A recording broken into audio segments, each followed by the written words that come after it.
后来继续来看食品大厂美王公司，离因的名誉董事长永川建中过身了后，家族开始来争财产。永川的第二个后生是针对伊的大兄甲美王现任的董事长陈清福提出着告诉，讲目前有9000亿的股票下落不明，唔知伫咧倒位。 前西总和调查局的人员带入北检，伊是美王的董事长陈清福，嘛是持股大王陈查甫的大汉囝永川建中的老神。当时互调查涉嫌偷走3000多万，那告诉人就是前头家第二后生永川金和，双方的恩怨，佮包括家族的遗产诉讼。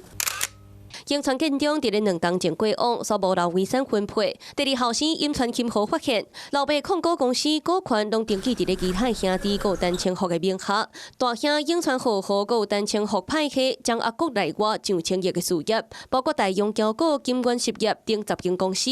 永川金和主张这个股票只是老爸照名登记，争取拍官司要求爱还，即马嘛胜诉，大汉囝者拢总着爱还447万股。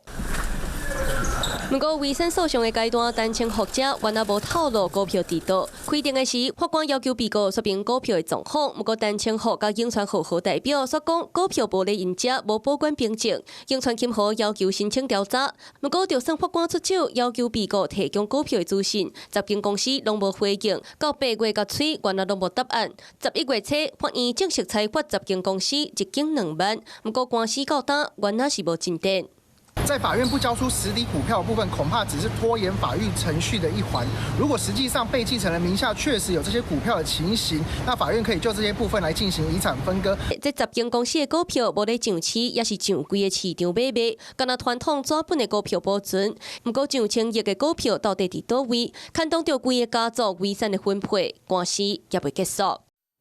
Hello， 我是陈雅玲。想要抢先掌握最及时的新闻资讯吗？赶快订阅、按赞、开启小铃铛，锁定华视新闻 YouTube 频道。